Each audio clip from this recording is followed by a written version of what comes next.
देखिए, देश के यशस्वी प्रधानमंत्री नरेंद्र भाई मोदी जी के नेतृत्व में पूरा देश दुनिया के मानचित्र पे प्रगति के साथ दिन प्रतिदिन बढ़ रहा है। उसी परिप्रेक्ष्य में बिहार प्रदेश में भी जो माननीय मोदी जी के नेतृत्व में काम हुआ था पिछले 11 सालों के अंदर, वहाँ की सरकार में माननीय नीतीश जी के नेतृत्व में जो काम हुआ था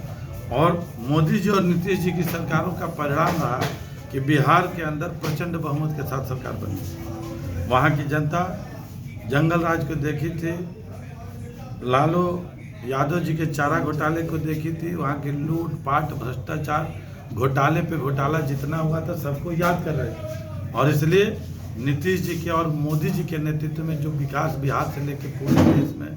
दिन प्रतिदिन हो रहा है और जो आत्मनिर्भर भारत बनाने की दिशा में देश चल पड़ा है, उसी का परिणाम रहा कि जो वहाँ के माताओं बहनों को 10-10 हज़ार रुपया और आगे उनके आत्मनिर्भर भारत बनाने की दिशा में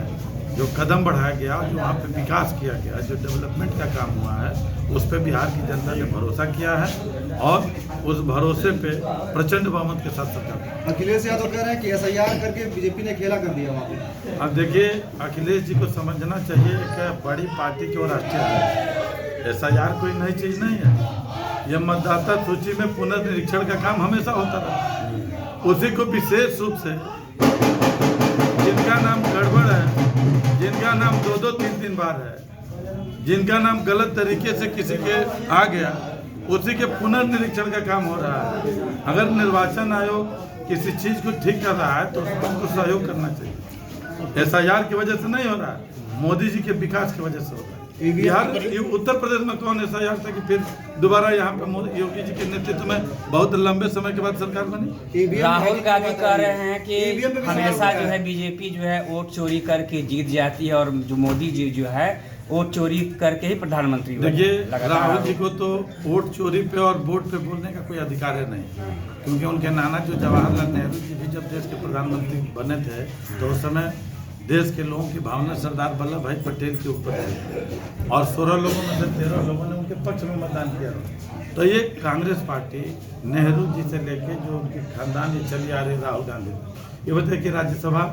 उनकी पार्टी के राज्यसभा के चुनाव में उनके सांसद तक उनके पक्ष में वोट नहीं दे रहे हो, क्रॉस वोटिंग कर दे रहे हो, तो किस वोट चोरी की बात कर रहे हैं? पहले अपने वोट को तो रोकें। और ये बताइए कि जहाँ पे उनकी सरकार बन जा रही है तो वहाँ पे वोट चोरी नहीं है, और जहाँ पे भारतीय जनता पार्टी और एनडीए की सरकार बन रही है वहाँ पे वोट चोरी है। तो हरियाणा में 25 लाख वोट चोरी का आरोप लगा है, बोले कि हमने सबूत दिया भाई है। हिंदुस्तान के वो नागरिक हैं, वो स्वतंत्र हैं, लेकिन उनको समझना चाहिए कि एक कांग्रेस पार्टी के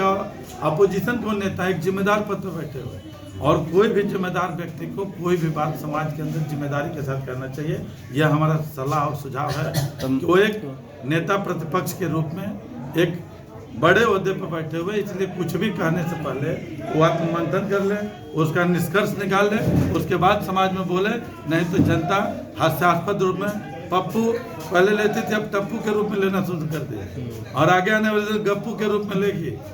और जो थोड़ा बहुत नाम बचा वो भी खत्म कर देगी। इसी रवैये तो माना जाए कि बिहार में जो है पिछला विकास को देख करके जनता ने बाकी भरोसा। बिल्कुल, वहाँ के मुख्यमंत्री नीतीश कुमार को पूरे देश और दुनिया में सुशासन बाबू के रूप में जाना जाता है। आज मोदी जी का मॉडल बिहार देश नहीं पूरे दुनिया के रूप में पूरी दुनिया अडॉप्ट कर रही है, और इसीलिए हम सब के नेता आज दुनिया के सबसे लोकप्रिय, शक्तिशाली और सर्वमान और सबसे ताकतवर कोई नेता है तो नरेंद्र भाई मोदी हैं। और आज उनके नेतृत्व में उनके मॉडल को पूरी दुनिया सराह रही है, उसी के पद चिन्हों पे चल रही है। और इसीलिए उनका सपना है कि जो हमारे आपके पूर्वजों ने इस देश को आज़ादी दिलाने में अपने प्राण क्या होती थी,